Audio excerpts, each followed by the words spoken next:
History and Culture podcasts are a production of PCN, a nonprofit television network.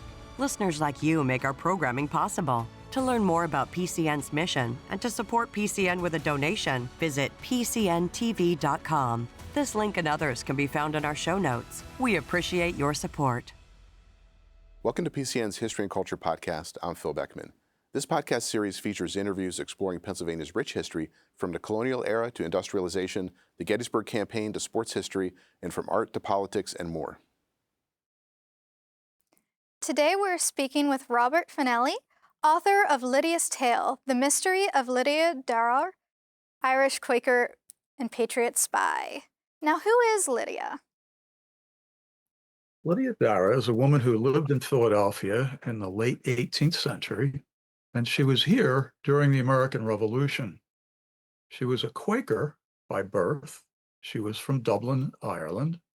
She came over when she was about 30 with a couple of her kids and her husband because Philadelphia seemed to offer great opportunities for the future.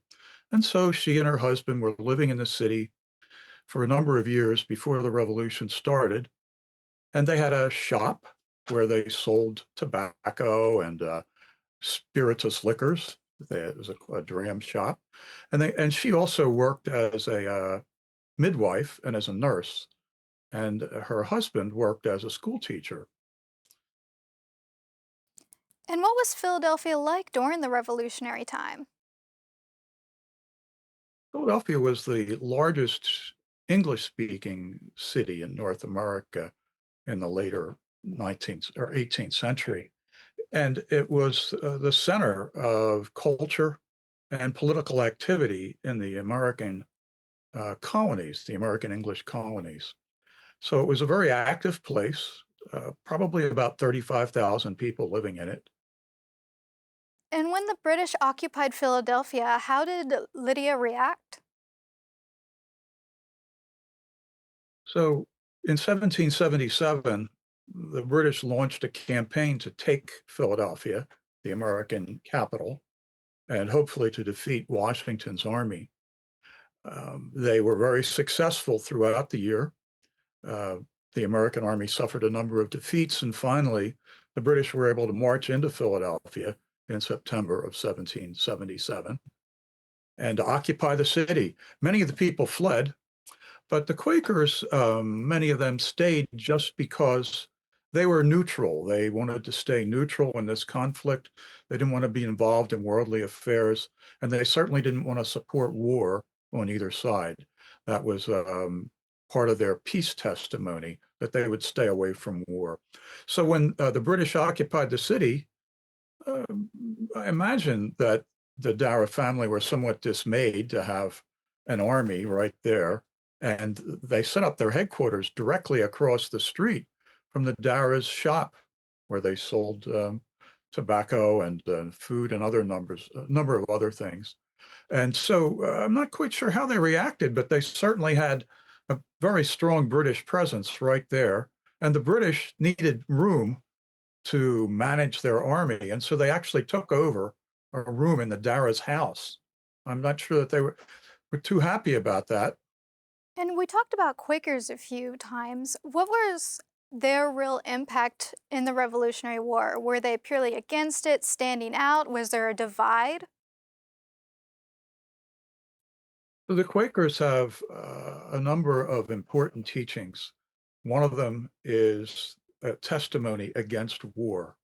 And so when the revolution started to come about, they didn't want to have anything to do with it. They didn't want to support one side or the other. And they exhorted their members to stay out of the fray. And Lydia's story begins when she overhears generals talking about military plans. How did she find herself in this situation?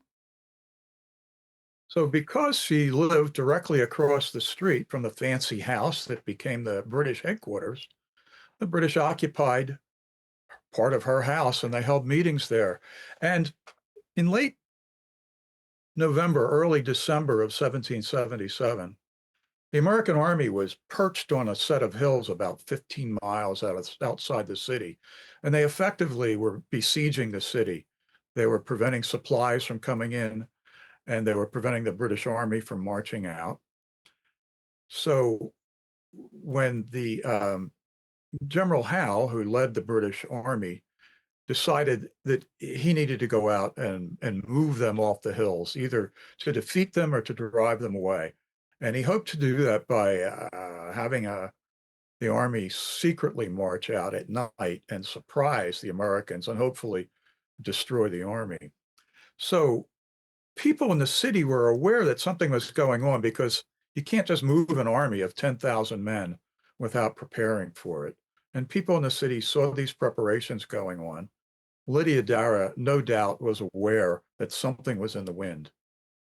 One night, the Adjutant General of the British Army, the guy who manages the Army's business affairs, came to her and said, "We're going to have a meeting in your house tonight, and we want to make sure that you and your family are all in bed before we have this meeting, so we don't want it disturbed. And when we're done, we'll come and knock on your door and ask you to let us out, put out the candles, lock up the door." So this raised her interest. She was very curious. Well, what's going to be talked about at this meeting? One thing that you need to know is that she had a son who actually joined the American Army, and he was a lieutenant in the American Army out there on the White Marsh Hills. And so she was concerned about what's going to happen to him. And she was also concerned that if there was a major battle, that a lot of people would lose their lives. And as a tender-hearted person, she was a nurse, a midwife, she hated the thought of bloodshed. And if there was something that she could do to prevent it, she wanted to do that. So she eavesdropped on the meeting. She slipped out of her bed, made her way to the door of the room, and listened in. And she heard the orders being read for this secret night march that the British Army was going to launch against the Americans in just a day or two's time. Hearing that, she went back to bed and pretended to be asleep. And when they knocked on her door to wake her up, she acted like she didn't hear them. They had to knock 3 times to get her attention. Then she got up and let them out. And then she spent a very difficult night, because on the one hand, she's not supposed to be involved in these worldly affairs or in military affairs. And on the other hand, she sees that there's an opportunity to prevent what she called the effusion of blood, to stop a lot of bloodshed by preventing a surprise attack. So through the night, she listened internally for the voice of God, as Quakers do, so that she would understand what was the proper course of action. And by morning, she had decided that she needed to let the American army know so that they wouldn't be surprised, they'd be prepared, and maybe there wouldn't be a battle. And how was the public opinion on Washington and his troops at this time? Was the public really supportive of their efforts? The American people, by and large, did support the revolution. They supported detaching themselves from Britain, because the British just weren't treating people fairly here.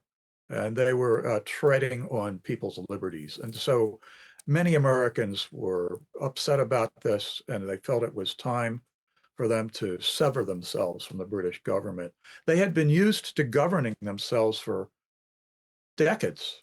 Pretty much the courts, the taxation system, the militia, everything that took place, they took care of themselves. They had their own self-governance. And so now they were about to make it real. There were certainly some people, many people, who felt that they should retain their loyalty to England. And there were a number of people like the Quakers who just didn't want any parts of it. They wanted to stay out of this mess.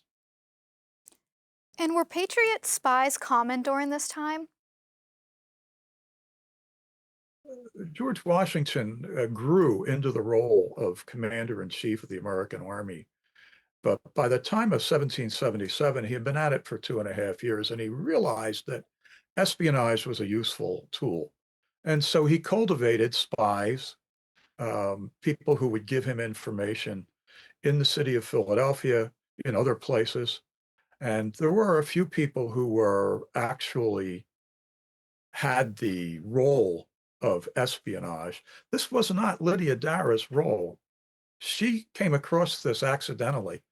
The British occupied her house, and when she realized that something was afoot, she took it on herself to spy on their meeting and then to take, at very great personal risk, to take action to bring that knowledge out to the Americans so that they could prevent this major battle from taking place. So Lydia finds this key information. What's the next step she decides to do? So, with the British Army occupying the city of Philadelphia and the American Army not very far away, the population of Philadelphia area had more than doubled. And there was a lot of disruption of agriculture as people joined the army, as armies marched through fields and destroyed food crops so that the other side couldn't get them. So people in Philadelphia were hungry. There was not much food coming into the city. The Delaware River was blocked by fortifications that the Americans had put there, and the British fleet couldn't really bring food up to the city. They had to rely on the hinterlands, Pennsylvania's very rich agricultural hinterlands, to bring food in, but the Americans were preventing that from happening. So the British would take care of their own, they'd take care of their soldiers and feed them the best they could, and the population of the city had to fend for themselves. So Lydia decided that she would say that she was going out to buy flour for her family. And she told her husband that that's what she was going to do. She did not tell him that she was going to take information out to the British, I'm sorry, to the Americans, because he probably would have stopped her. So she said, listen, I need to go out and get some flour. I'm going to take a bag with me. I'll go out there to Frankfurt, the old Swedish mill. It'll take me most of the day to get out there, and I'll be back by sundown. And what could he say? Off she went. And would there be any consequences to Lydia if her plan was found out? Consequences would be very serious. The British did not like being spied on. They didn't like having their plans given to the enemy. So at a minimum, they would have probably imprisoned her and her family. But the penalty for espionage was execution by hanging, usually. Now, I don't know that the British ever hung a woman during the American Revolution, but there could have been a first time. So the risk was very real to her, and she did not know that what they would do if they caught her. So all this is going through Lydia's mind as she's traversing to find Washington's army. Who does she run into? So she went out to Frankfurt not just because there was a mill there where she could plausibly get some flour, but she also knew that there was an American patrol there, American cavalry patrol, under a man that she knew, Captain Charles Craig of the 2nd Continental Light Dragoons. And he was out there with a small group of men, and they would ride around in the Frankfurt area to try to keep tabs on what the British were doing.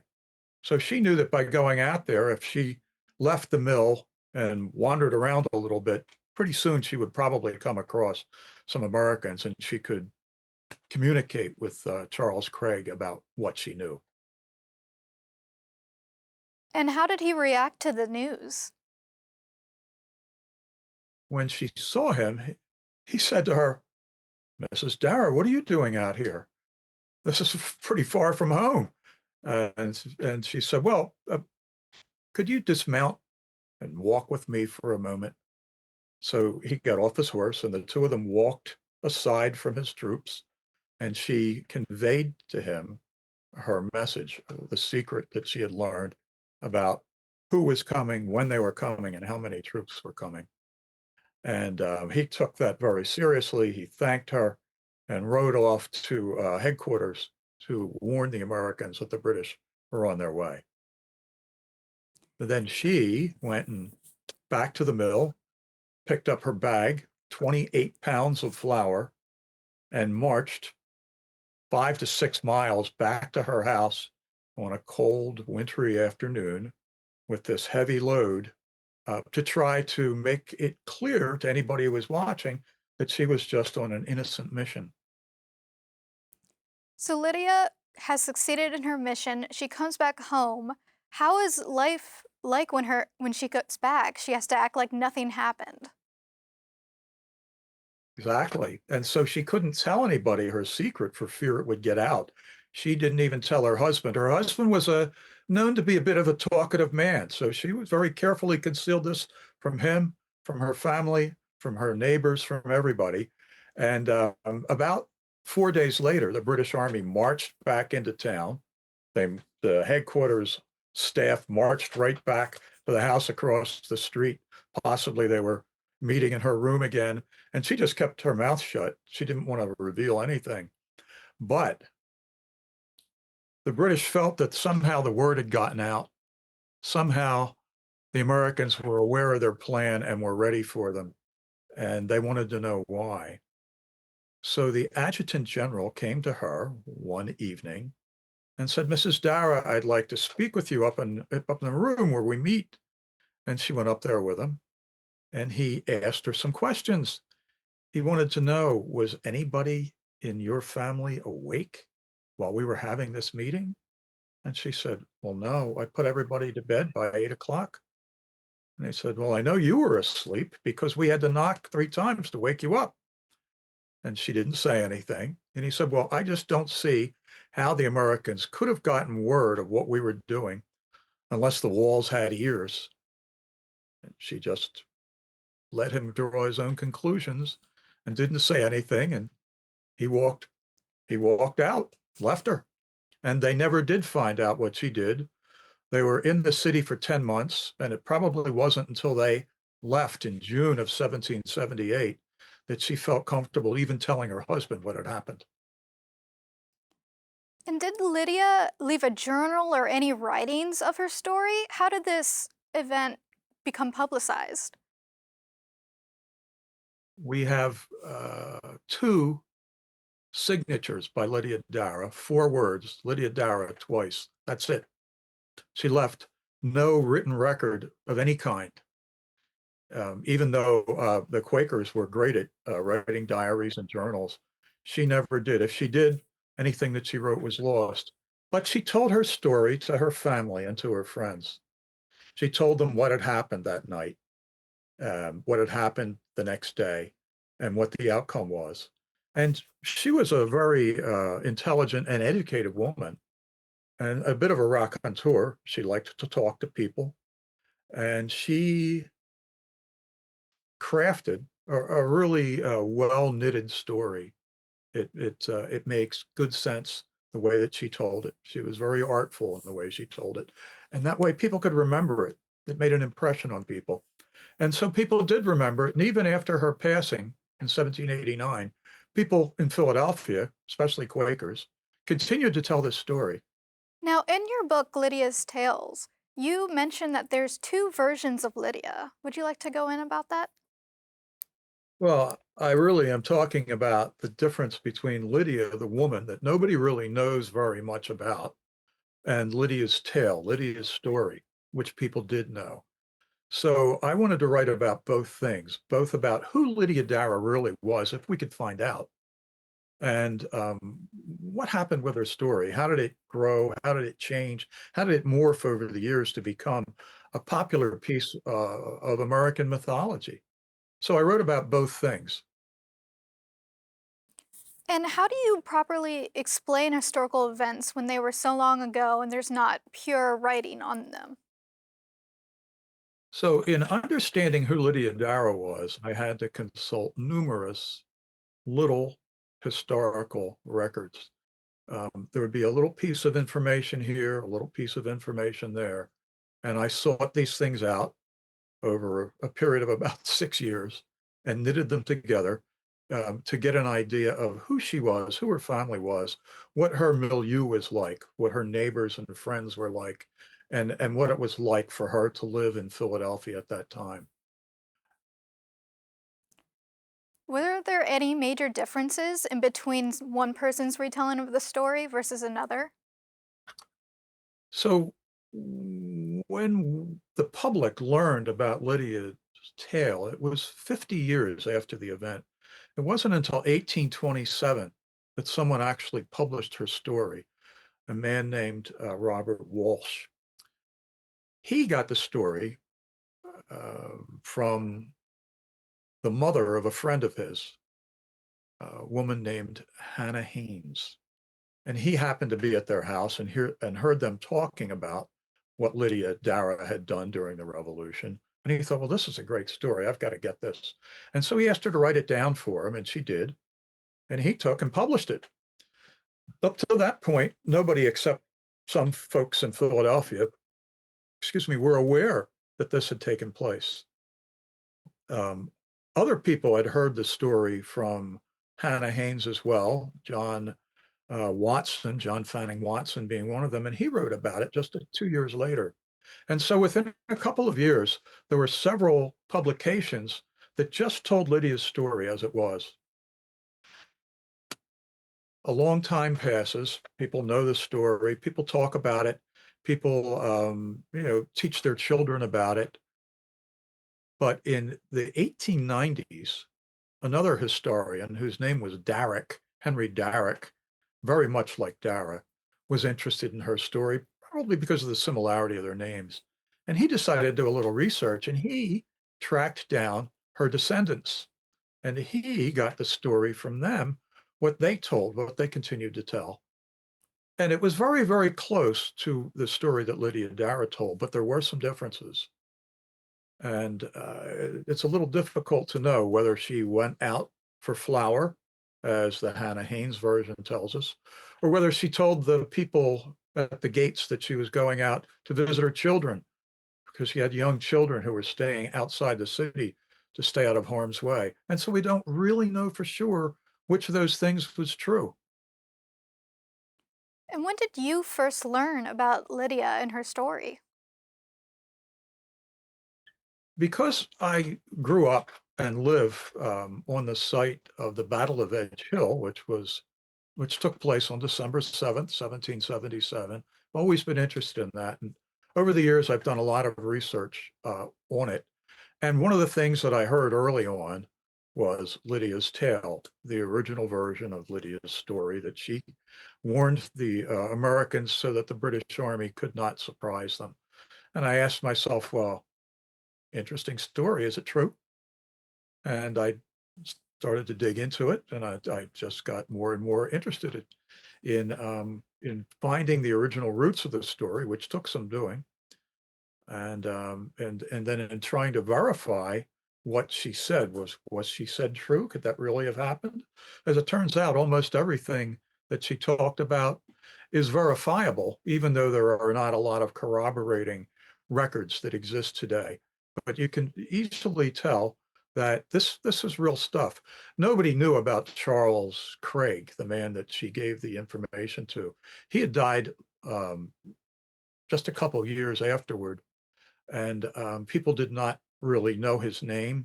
They knew his brother's name. They thought maybe it was his brother that she told the secret to.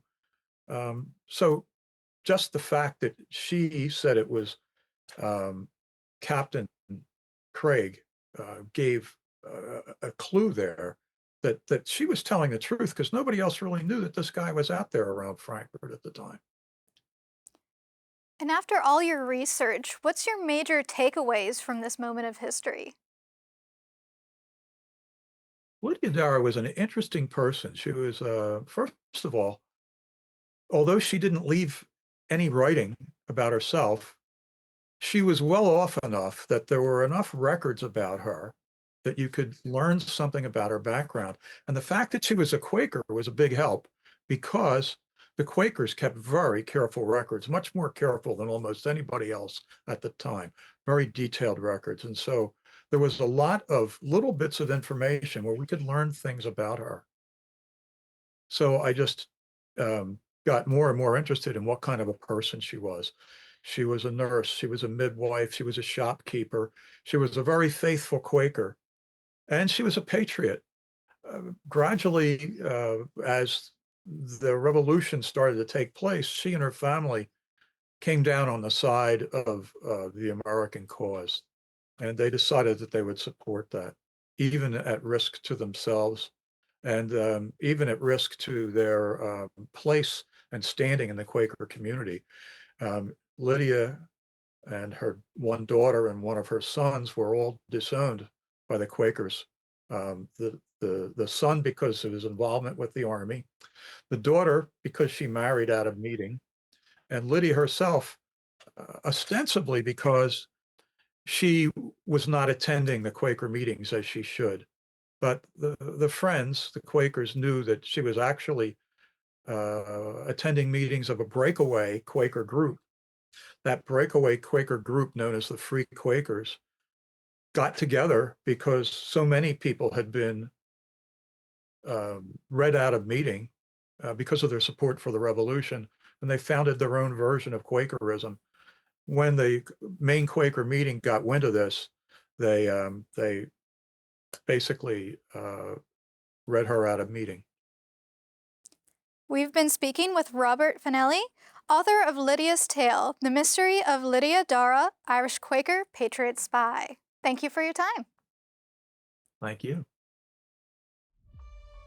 Listeners like you make PCN programming possible. Full episodes of PCN's history and culture content, like the interview you just heard, are available to stream with the PCN Select app. Explore other documentary programs, event coverage, and a lot more. To learn more about PCN's mission and to support PCN with a donation, visit PCNTV.com. This link and others can be found in our show notes. We appreciate your support.